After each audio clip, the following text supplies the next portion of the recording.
ou mais seria a matéria de mérito. Então, o que é importante vocês entenderem?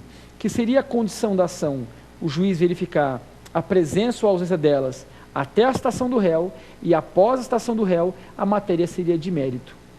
A teoria da asserção, ela tem um mérito grande. Qual seria esse mérito?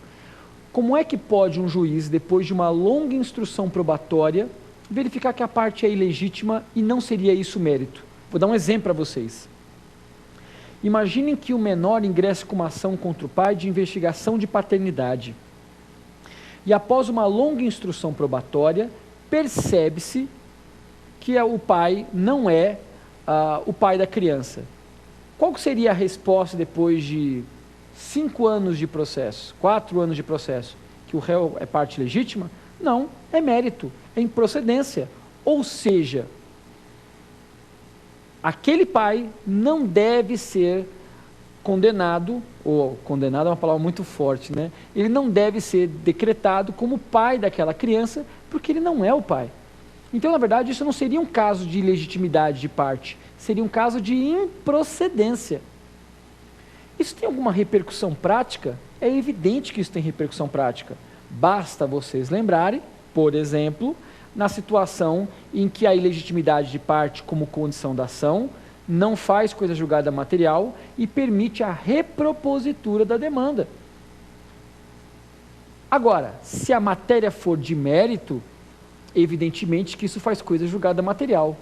Ora, se depois de uma longa e exaustiva instrução probatória, o juiz constata que o réu não é pai do autor, isso na verdade é improcedência. Para o réu, deve-se fazer o quê? Coisa julgada material, para que ele não possa mais ser admoestado. Não se pode permitir que o menor vá de novo ao judiciário, bis in idem, cobrar do mesmo réu a paternidade que já foi decretada no juiz anterior. Mas pela sua suposta ilegitimidade, que é condição da ação, que gera a instrução do processo sem mérito, não haveria razão para permitir hoje no ordenamento jurídico brasileiro que a ilegitimidade, depois de uma longa instrução probatória, gere a extinção do processo sem mérito. Desculpem, exatamente, sem mérito. Por isso, meus amigos, e é dessa forma que, pela teoria da asserção, a resposta correta aqui seria a ilegitimidade de parte, ela deve ser verificada quando? A qualquer momento, de fato é isso. Só que se for da petição inicial até a citação, ilegitimidade de parte. Após a citação, até o final do processo, a matéria seria matéria de mérito e, portanto, faria coisa julgada material. Tudo bem? Vamos à próxima pergunta.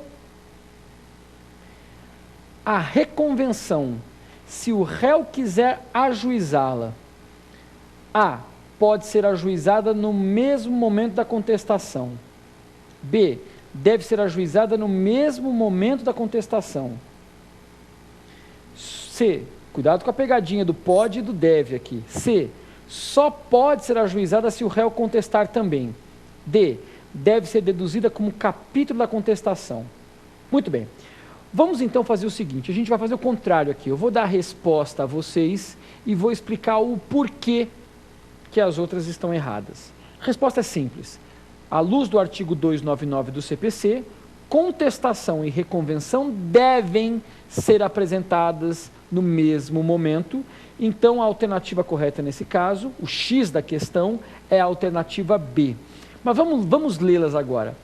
Pode ser ajuizado no mesmo momento. Isso não é uma faculdade, isso é um ônus. Não chega a ser um dever, porque ninguém é obrigado a contestar e a reconvir. É um ônus. Lembra que nós falamos sobre isso? A diferença entre ônus e dever. Dever, se você não cumpre o dever, causa prejuízo a você e a outra parte. Ônus não. Ônus prejudica somente a você. Então, na verdade, a alternativa A está errada. A alternativa A está errada porque o réu não pode contestar e reconvir. Ele deve contestar e reconvir. Agora, a B está correta. Agora, a C. Vamos ler a C aqui. Só pode ser ajuizada se o réu contestar também. E nós vimos isso, daí a importância de nós enfrentarmos lá o problema no Pergunte ao Professor. Nós vimos que, dada a autonomia procedimental, a reconvenção pode ser apresentada independentemente do réu contestar. Então não é condição sine qua non para que você reconvenha a apresentação de contestação. E vamos para a última alternativa, alternativa D. Deve ser deduzida como capítulo da contestação. Vamos voltar para cá. E como nós já vimos, é possível deduzir reconvenção como capítulo da contestação? Não é possível. O que é possível no nosso ordenamento é formular pedido contraposto. Mas para que você formule um pedido contraposto, pressupõe-se que naquele caso não comporte reconvenção. Não raro, apenas de arremate, vocês vão encontrar no judiciário jurisprudência que autoriza que você, até pela instrumentalidade das formas, reconvenha e conteste na mesma peça, desde que se consiga divisar adequadamente quando se está falando de contestação, quando se está falando de reconvenção. Meus amigos, é isso. Muito obrigado pela participação de vocês. Espero vocês no próximo programa e até mais.